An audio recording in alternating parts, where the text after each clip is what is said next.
sore ini kita mau belajar menangkan keluarga bagi Kristus. Kita buka Kisah Para Rasul 16 ayat 19 sampai 34 ya. Kita baca bergantian ya.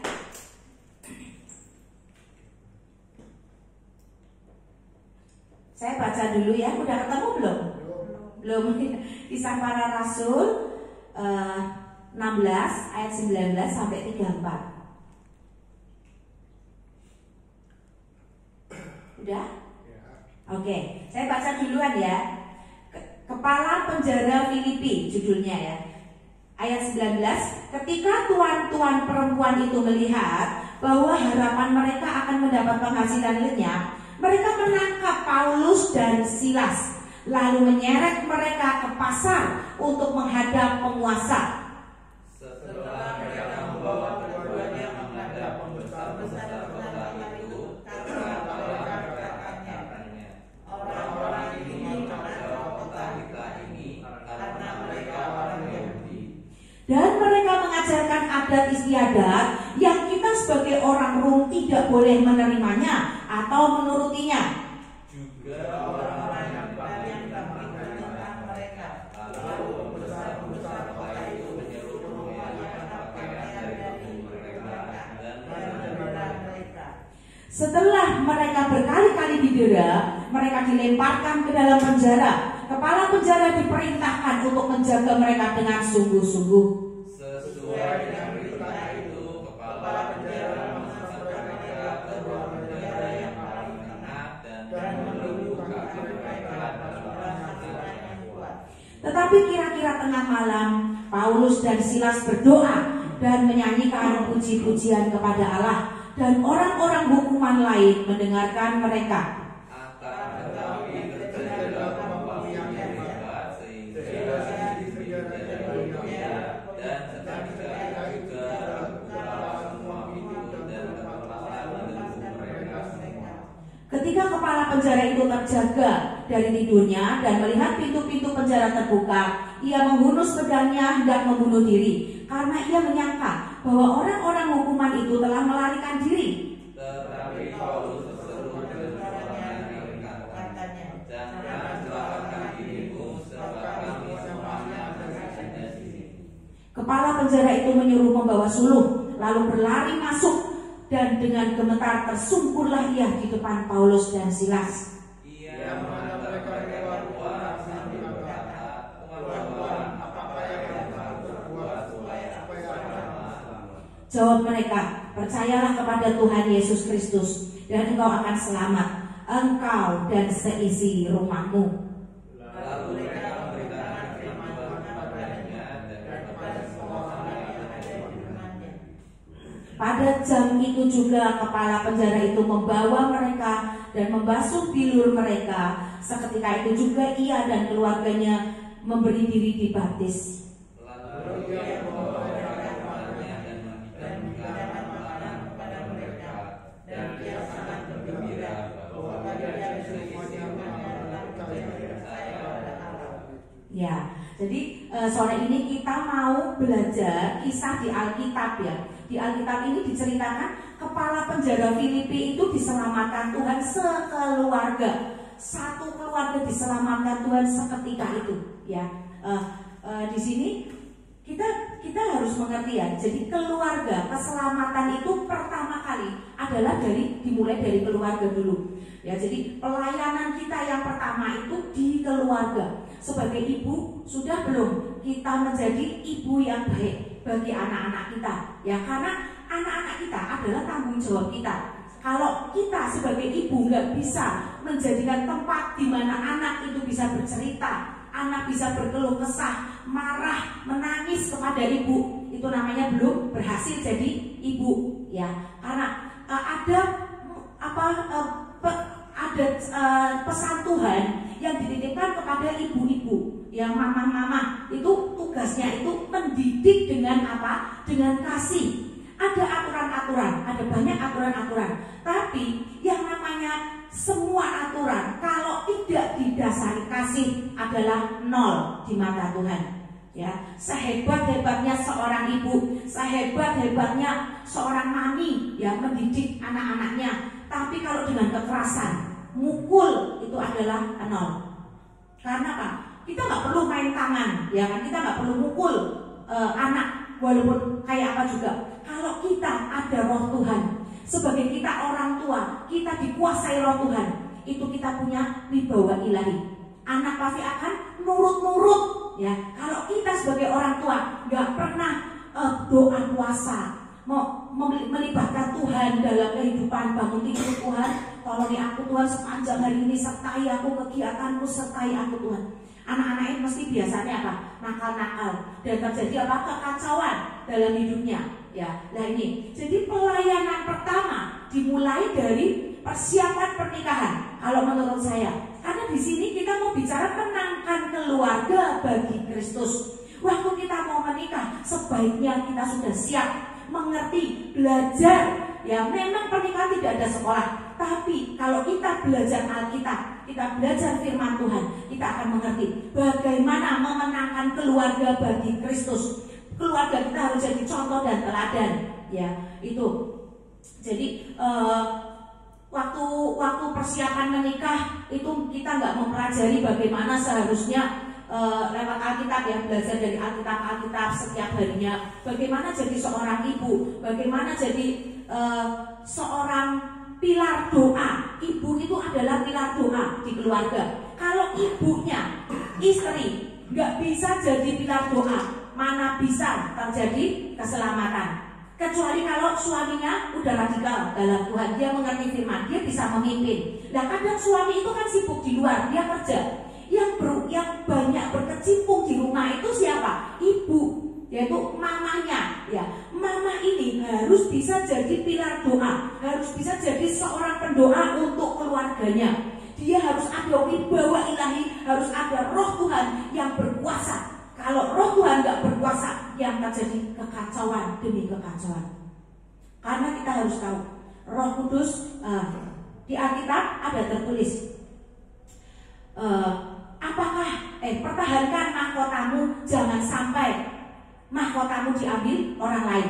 Ya, di Alkitab ada tertulis itu. Berarti kan Alkitab mengajarkan kita untuk apa? Berperang, mempertahankan apa yang sudah menjadi milik kita. Nah, kalau kita nggak bisa berperang, maka harta kita akan dijarah, kita akan kecolongan, kecurian, ya kan? Ini, ya. Jadi pelayanan pertama kali ada dimulai di keluarga dengan persiapan, dimulai seorang ibu yang mengendalikan rumah tangga, ya kan? Ayah tugasnya kerja cari duit, tapi dia juga harus mendidik anak juga, sama, ya. Kita mau lihat di sini, kita harus ngerti bahwa rumah itu harus dijadikan apa?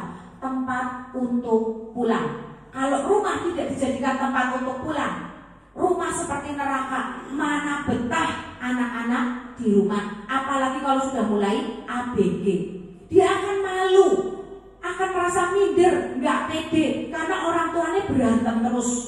Ya, hidup di rumah itu kayak di neraka, mamanya ngomel terus, marah terus. Ya, nah, jadi ini konsepnya. Pertama kali untuk memenangkan keluarga bagi Kristus, orang tuanya harus pulih terlebih dahulu. Orang tuanya harus jadi pendoa, pilar doa, yang suka berdoa, yang suka melibatkan Tuhan terlebih dahulu. Kalau ini tidak terjadi, nggak akan bisa. Orang tua yang belum pulih akan melahirkan generasi yang broken, generasi yang tidak suka di rumah.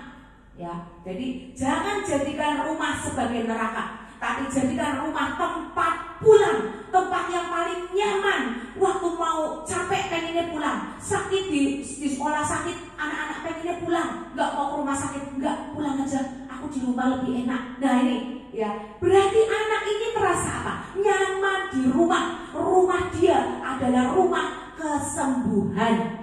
Ya, rumah kesembuhan. Anak-anak saya kalau sakit, misal di sekolah sakit, saya ditelepon gurunya. Waktu saya, yuk antar kita ke dokter dulu, badannya panas. Itu pun saya belum bertobat loh. Saya belum bertobat waktu itu. Saya masih orang dunia, ya, masih belum mengerti firman.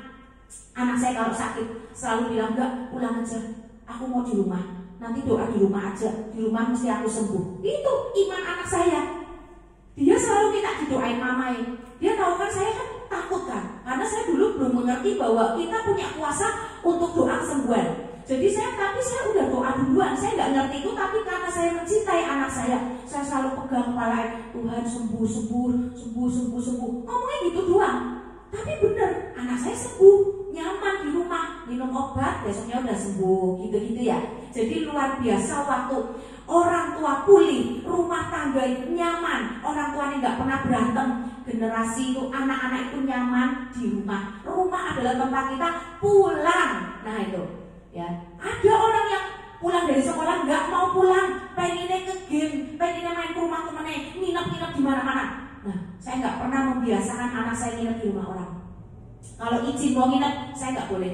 Kenapa? Memangnya di rumah kenapa? Temanmu aja yang suruh kesini. Saya selalu gitu.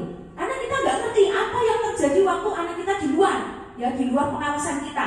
Ya, makanya anak itu harus sampai keluarga yang benar, yang bisa mengenangkan jiwa adalah rumah yang nyaman untuk pulang. Orang tuanya sudah pulih, ya itu. Pembentukan karakter anak itu dimulai dari keluarga, dari orang tua yang penuh cinta, orang tua yang penuh kasih, ya, yang bisa mengerti, jadi teman, jadi orang tua, mendidik, ya kan, dengan disiplin, tapi nggak mukul. Terus dengan kasih juga dia bisa jadi teman curhat bagi anak-anaknya. Ini yang disebut rumah. Doa Bapak kami bilang apa? Di bumi seperti di sorga. Lah kalau mau pulang aja berasa seperti di neraka, mana bisa memenangkan keluarga bagi Kristus yang ada anak-anak nakal semua. Nah itu ya. Saya bisa bicara begini karena saya juga mengalami berkeluarga ya. Saya juga mengalami punya anak, jatuh bangun seperti apa, ya kan. Nah di situ saya ngerti bahwa orang tua yang pulih ini adalah kunci untuk memenangkan keluarga bagi Kristus. Ya, jadi kita itu harus segala tutur kata kita juga harus dijaga, jangan ngomong kotor, ya kan, jangan ngomong kotor. Kemarin waktu hari Sabtu kemarin 2 minggu yang lalu, ya 2 minggu yang lalu ya, Sabtu kemarin kita udah belajar tentang kuasa perkataan dan kutuk perkataan. Ya, percuma ngomong sia-sia. Ada banyak firman Tuhan yang menata mulut kita. Harus bagaimana mulut kita? Buka satu-satu firman yang sudah saya bagikan. Itu ada cara untuk kita itu berkata-kata berhikmat sehingga anak tidak kepahitan dengan kata-kata kita, dengan perilaku kita, ya. Demikian juga pelayanan dimulai dari keluarga, demikian juga pekerjaan iblis.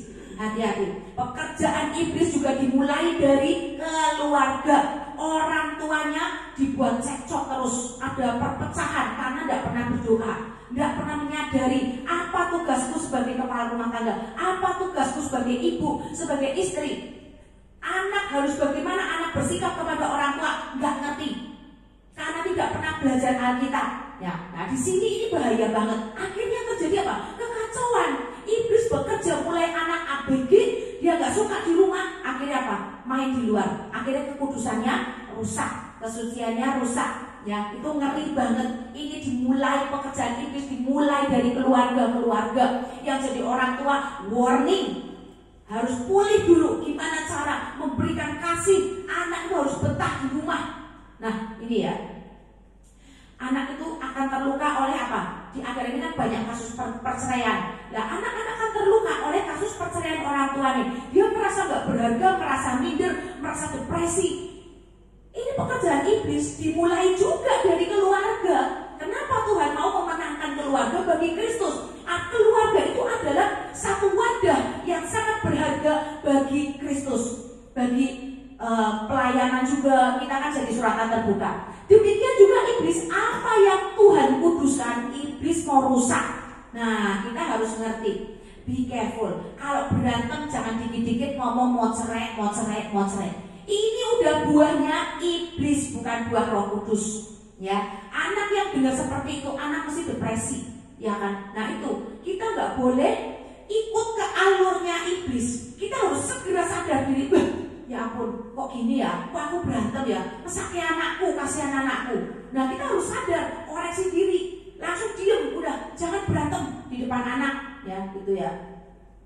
Jadi kalau orang tuanya belum pulih, pasti akan anak ini ada roh kesakitan dalam hatinya. Dikit-dikit baper, dikit-dikit nangisan, dikit-dikit baper. Ini loh, karena orang tuanya nggak berdoa peperangan. Musuh kita tuh siapa sih? Bukan darah dan daging. Musuh kita itu roh-roh jahat di udara, ya kan? Nah itu, jadi roh ini waktu menguasai, yang jadi pilar doa, jadi ibu nggak berdoa, nggak bisa berdoa peperangan untuk melindungi keluarganya. Yang terjadi anak-anaknya kena roh kesakitan, baper, dikit-dikit nangis, ditegur, marah, dikasih peraturan begini-begini nggak suka, pengennya memberontak. Nah ini orang tua, peran ibu di sini penting untuk lihat, oh anaknya seperti ini, harus peka, segera bawa dalam doa. Jarah jiwanya, semua spirit yang menguasai dari luar, dari sekolah, dari mall, dari mana, kebaskan. Di Alkitab kan ada, kalau mereka tidak menerimamu, kebaskan debu yang ada padamu, ya kan? Nah kita kebaskan aja, pulang-pulang berdoa, Tuhan kami kebaskan semua spirit-spirit dari mall, dari sekolah, ya kan? Kita berdoa kayak gitu supaya anak ini sehat terus, ya. Sehat dalam apa? Sehat mentalnya juga, sehat jiwanya, ya kan? Pikirannya juga sehat. Itu kita harus perhatikan anak. Kita harus latih kepekaan kita sebagai ibu, sebagai pilar doa dari anak kita. Perilaku anak kita gimana? Kayak kita melihat, oh anak ini kayaknya sakit. Nah ini sama, sakit bukan cuma sakit fisik doang, sakit jiwa itu juga harus diperhatikan. Kok anakku diem ya? Kok kayak ekstrovert, kayak minder? Nah ini ibu harus peka supaya menciptakan generasi yang wajahnya dipenuhi kemuliaan Tuhan, yang suka senyum, yang suka ketawa, suka sharing, nggak introvert, diem, main game, nggak pernah sharing sama mamanya, apalagi wah ini bahaya banget, ya, nggak pernah sharing sama mamanya, bahaya banget. Saya punya anak 3, nah saya itu kadang karena saya udah sering belajar Alkitab ya, kadang waktu saya itu habis untuk sharing sama anak. Keluar kita ngobrol di luar ya kan. Nanti anak yang pertama pengen ngobrol dengan mamanya, dengan papanya, ngobrol ya kan. Kita ngobrol sampai malam. Nanti berapa hari kemudian ganti yang perempuan masuk kamar saya ngobrol cerita ngalor ngidul ya gitu ya. Nanti ganti yang kecil, yang Richard, dia ngobrol juga nih, tahu nggak nih gini. Dia mau terbuka sama mamanya. Jadi kita tahu, oh anakku sehat. Dia sehat. Kalau dia melenceng, saya bilang kamu salah loh, kamu nggak boleh gitu loh, itu nggak benar, itu nggak sesuai Alkitab. Ya, di sini kita kita lihat ya, kenapa kita harus mengajarkan kepada anak itu untuk terbuka, untuk selalu diajak sharing. Ada loh firman Tuhan nih, firman Tuhan bilang ya, bentar ya, saya cari ya.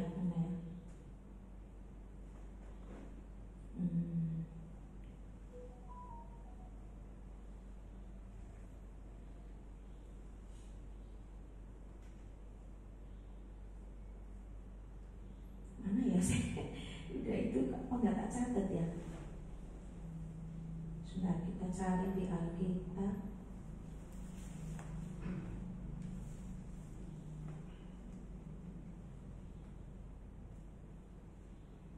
Jadi kita tuh harus mengajarkan sharing, mengajarkan firman Tuhan, sharing dengan anak-anak itu. Waktu kita itu dalam perjalanan dimanapun itu kita harus sharingkan firman Tuhan kepada anak-anak. Ada yang bisa nemuin nggak? Saya itu diberkati sekali dengan ayat ini, tapi kok saya nggak nyatet ya.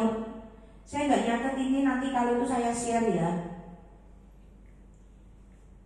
Jadi di dalam perjalanan, di dalam apa itu kita harus memberkati anak dengan mendidik anak, diajak cerita, diajak konseling, diajak curhat, suruh nyertain temennya gimana gitu ya. Ada yang bisa nemu nggak ini ayatnya? Saya kok nggak nyatet ya. Kalau di sini ya, kita lihat di Efesus nih, Efesus 6 ayat 1 sampai 4. Di sini ada tertulis, hai anak-anak, Efesus 6 ayat 1 sampai 4. Udah ketemu belum?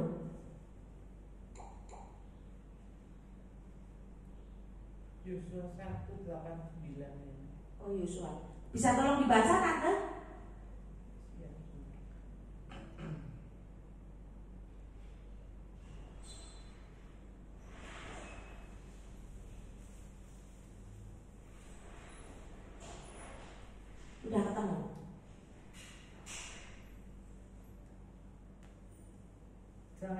lupa memperkatakan kitab Taurat ini, tetapi renungkanlah itu siang dan malam supaya engkau bertindak hati-hati sesuai dengan segala yang tertulis di dalamnya. Ya, itu juga benar. Tapi ada lagi yang lebih spesifik. Jadi kita harus mengajarkan kepada anak-anak itu dimanapun kita berada, itu kita harus sering kumpul sama anak, kita mengajarkan firman Tuhan. Itu di Alkitab, secara Alkitab begini, secara Alkitab begini. Itu penting banget. Nanti saya share ya. Kita baca dulu yang Efesus 6 ayat 1 sampai 4. Efesus 6 ayat 1 sampai 4. Ini harus bagaimana anak-anak bersikap itu, kita harus mengajarkan ini kepada anak-anak ini loh. Kenapa sih kok aku gak boleh marah sama mami? Kenapa sih kok aku gak boleh ngomong kasar sama mami? Lah kasih firman Tuhannya di Alkitab ada tertulis itu seperti ini. Nah ini kita baca ya.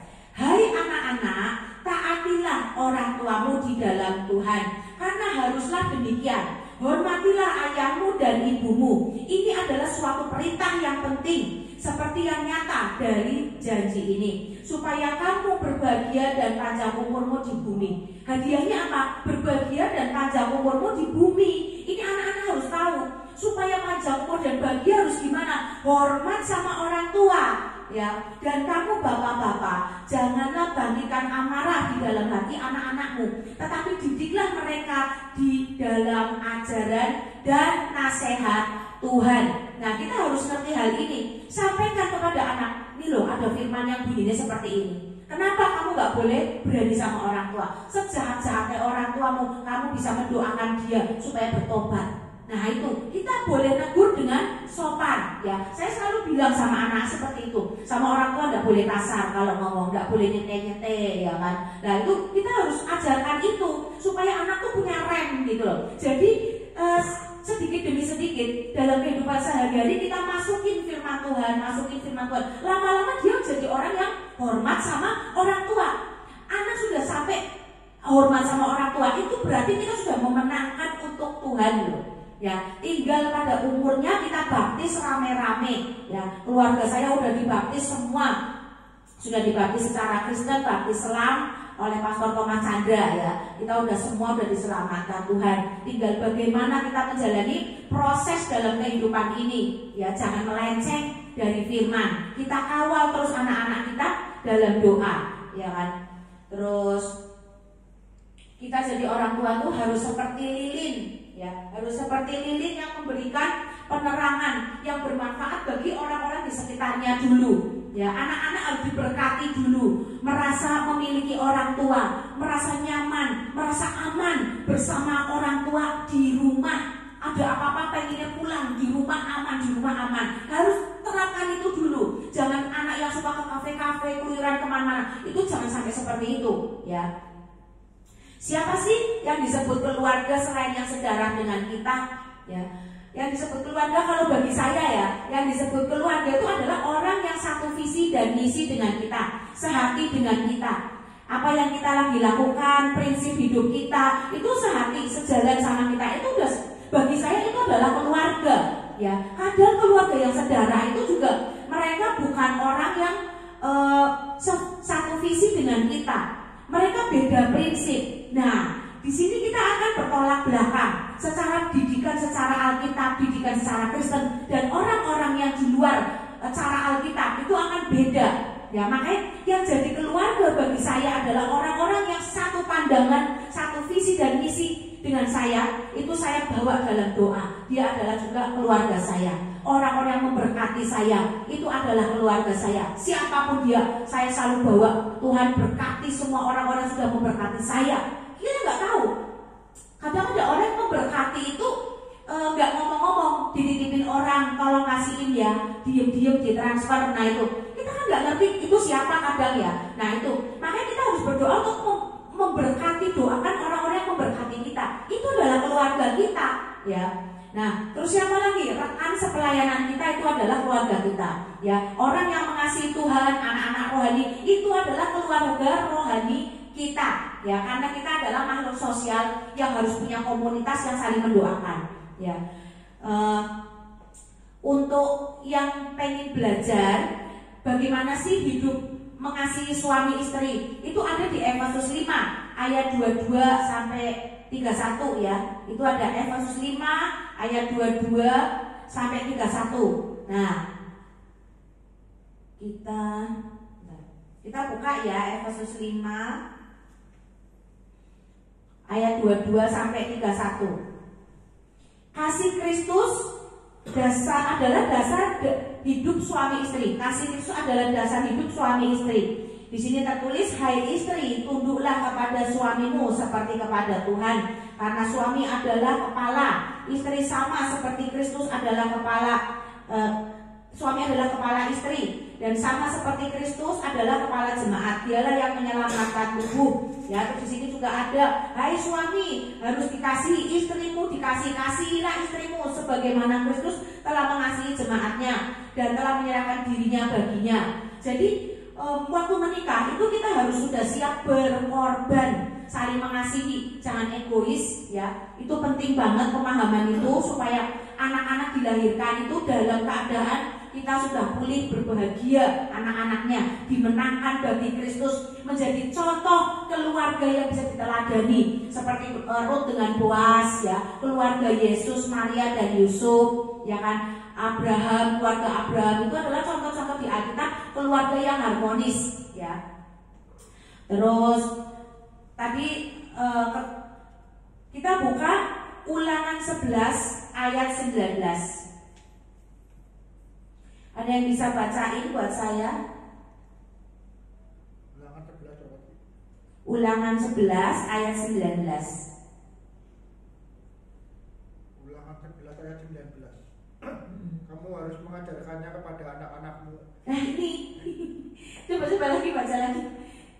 Kamu harus mengajarkannya kepada anak-anakmu dengan membicarakannya apabila engkau duduk di rumahmu, dan apabila engkau sedang dalam perjalanan, apabila engkau berbaring, dan apabila engkau bangun. Nah itu ya.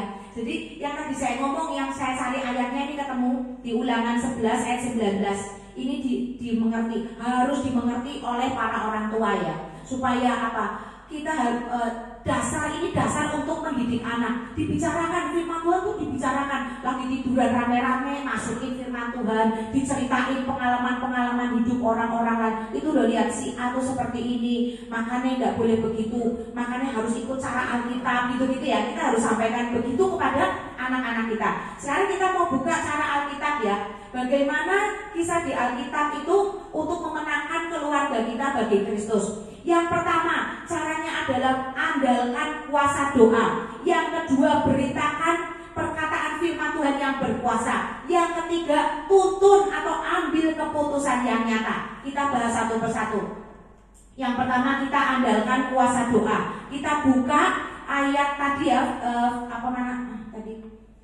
Kisah Para Rasul 16, Kisah Para Rasul 16 ayat 25 sampai 26. Buka ya. Kisah Para Rasul 16 ayat 25 sampai 26.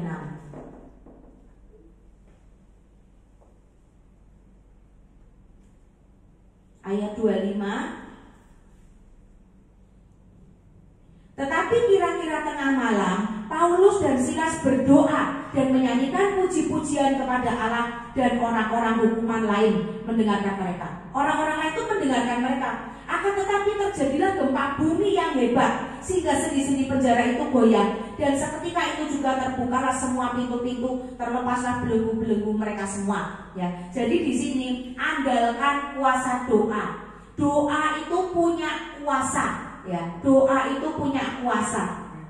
Ya, sebab apa? Waktu kita berdoa itu, Roh Tuhan itu berkuasa. Waktu kita berdoa itu kita lagi connect dengan Tuhan. Apalagi yang dilakukan oleh orang-orang yang teraniaya. Tuhan itu dekat dengan orang-orang yang remuk, yang hancur hati, yang teraniaya seperti Petrus dan Silas. Gempa bumi yang terjadi ini menandakan bahwa orang yang teraniaya itu dekat dengan Tuhan. Apa buktinya? Sendi-sendi penjara langsung terbuka.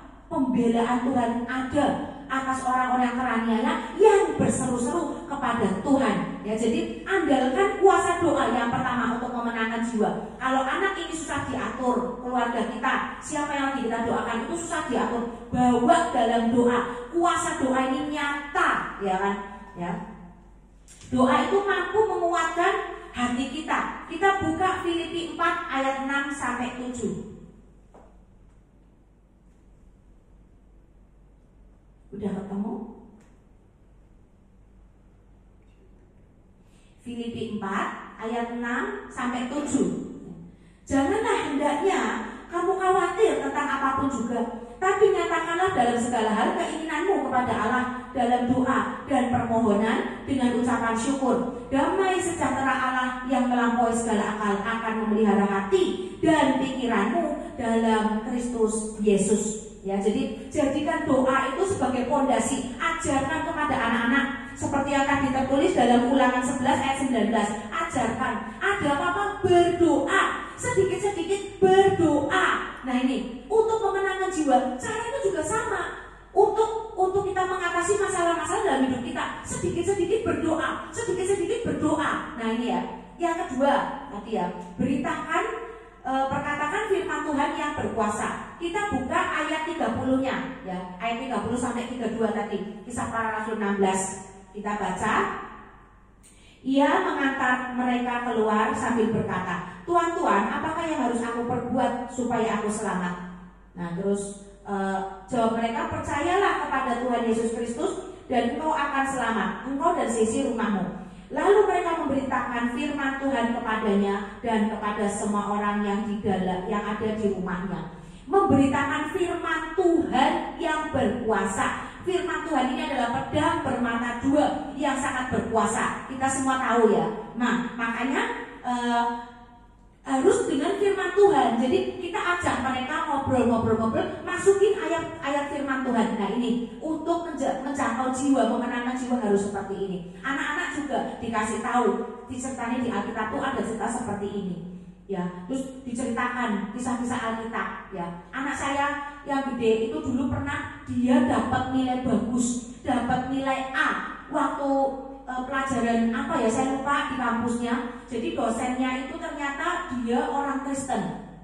Terus dia lagi ngajar, tiba-tiba dia sharing satu cerita tentang ibu yang berebut dua anaknya. Nah terus dia bilang gini, kan itu kampus Kristen kan. Nah terus dia menceritakan itu. Terus tiba-tiba ngomong gini, ada nggak yang tahu endingnya cerita ini? Saya kasih nilai A. Yang kamu yang tahu endingnya cerita ini saya kasih nilai A.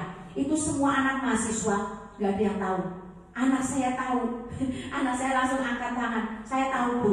Terus dia ceritain lah gitu bahwa raja ngomong bahwa dibunuh aja anaknya gitu ya. Terus akhirnya ibu aslinya kan langsung bilang, ya udah nggak usah dibunuh, udah buat dia aja, jangan sampai anakku mati. Nah di situ kan tahu yang jadi ibu sebenarnya siapa. Nah di sini anak saya telepon saya bilang, nih tadi aku dapat nilai A loh. Coba kenapa? Ya itu Mami dulu pernah nyeritain kisah yang kejadian itu, yang Raja Salomo menyelesaikan kasus ibu yang rebutan anak itu nih. Nggak ada yang tahu loh. Satu angkatan yang lagi diajari nih teman-temanku, tidak ada yang tahu endingnya cerita ini gimana. Karena Mami sering ceritain kisah ini, aku jadi ngerti. Aku dapat nilai A loh gara-gara Mami, gara-gara aku tahu cerita ini nih. Apa ya? Iya, luar biasa banget. Nah ini loh. Jadi waktu kita menceritakan firman, ada gunanya nggak? Ada. Satu ketika pasti dia akan berguna gitu. Terus waktu kita menceritakan kisah-kisah bijaksana dalam Alkitab, anak ini akan punya pola pikir yang apa? Yang bijaksana. Sama, dia akan mencontoh kisah-kisah di Alkitab itu. Oh ternyata gini ya, oh gitu ya, oh gitu. Dia waktu menghadapi masalah, dia akan mempunyai pola pikir yang sama dengan pola pikirnya Raja Salomo yang bijaksana. Dia akan jadi wise. Karena apa? Belajar banyak dari kisah-kisahnya Salomo ya. Itu penting banget ya. Kita buka Roma 1 ayat 16. Udah ketemu? Roma 1 ayat 16. Boleh dibaca? Roma 1 ayat 16. Sebab aku mempunyai keyakinan yang kokoh dalam Injil, karena Injil adalah kekuatan Allah yang menyelamatkan setiap orang yang percaya. Pertama-tama orang Yahudi, tetapi juga orang Yunani. Nah, di sini orang Yahudi itu siapa? Bicara siapa? Bicara kita sendiri. Habis itu orang Yunani siapa? orang di luar keluarga kita atau orang-orang yang masih sedarah dengan kita, ya kan, kuku dan sebagainya ya, itu orang-orang Yunani bicara tentang itu. Jadi kekuatan Injil adalah kekuatan Tuhan. Kenapa kita harus berkatakan dengan firman Tuhan? Karena Injil adalah kekuatannya Tuhan. Waktu kita memperkatakan firman, itu akan menjadi terobosan demi terobosan terjadi ya. Seperti yang kasus gempa bumi melepaskan sendi-sendi penjara, itu kan terobosan terjadi. Waktu kita memuji Tuhan, memperkatakan firman Tuhan, orang sampai memberi dirinya dibaptis. Ya, itu memenangkan dengan firman Tuhan. Yang ketiga, ambil keputusan yang nyata ya. Di ayat 33 kita udah tahu ya, ayat 33, ternyata pada jam itu juga kepala penjara itu membawa mereka dan membasuh bilur mereka. Seketika itu juga ia dan keluarganya memberi diri dibaptis. Akhirnya menang, ada tindakan nyata, yaitu apa? Dibaptis ya. Jadi iman tanpa perbuatan itu mati ya. Kita buka lagi di Yakobus 2 ayat 17 supaya kita ingat ya. Jadi kita nggak cuma berdoa, tapi kita itu juga harus melakukan tindakan nyata ya. Demikian juga halnya dengan iman. Jika iman itu tidak disertai perbuatan, maka iman itu pada hakikatnya adalah mati. Ambil langkah-langkah ya, apa? Dibaptis, konsisten dalam ibadah ya, langkah-langkah iman. Terus konsisten dalam mendidik anak, memperkatakan firman Tuhan, gitu-gitu ya. Sering share di grup keluarga atau di status. Anak kan mesti lihat status kita. Nah, itu udah termasuk penginjilan bagi anak ya. Anak lihat firman-firman yang kita share, dia baca, oh gitu. Cuma tapi dia ngerti. Nah firman, kalau memang Tuhan mau melawat anak ini melalui status kita, ini anak jadi ngerti. Wah, ternyata itu ya. Tiba-tiba jadi baik. Cuma lewat status loh, status WA, IG ya, sharing firman di IG itu penting banget. Terus captionnya itu ada ajaran-ajarannya, itu saya lakukan itu. Jadi anak-anak tuh ngerti, harus gini ya, harus gitu ya. Nah itu caranya ya. Oke, karena apa? Kenapa kita harus memenangkan keluarga kita dulu, lalu baru memenangkan orang lain? Kita tuh harus mengerti, banyak orang percaya Yesus tapi nggak mau jadi muridnya. Ada banyak orang yang percaya Yesus tapi gak mau jadi muridnya. Lah Tuhan itu mau kita memenangkan keluarga kita dulu untuk kita menjadi contoh dan teladan. Keluargamu udah memberi diri untuk dibaptis semua ya. Nah itu ya. Jadi kita harus jadi contoh dulu. Oke? Mari kita mau menyembah Tuhan. Kita siapkan hati untuk menyembah Tuhan. Karalapasya kalalapaya radakara sekiralaya radakara. Tuhan, kami butuh Engkau Tuhan. Jiwa kami butuh Engkau. Keluarga kami butuh Engkau. Anak-anak kami butuh Engkau Tuhan. Karena kadang kami tuh gak bisa mengontrol. Waktu mereka ada di sekolah, mereka ada di kampus, mereka tidak bersama dengan kami. Tuhan, biarlah kami tidak lebih mencintai anak-anak kami, keluarga kami, daripada kami mencintai Engkau. Biarlah kami mengerti cara Alkitab mendidik, bahwa kita harus menyerahkan segala sesuatunya kepada Tuhan. Biarlah jiwa kami lebih mencintai-Mu Tuhan. Biarlah jiwa kami lebih mengingini-Mu Tuhan. Mari kita naikkan. Isolani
You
are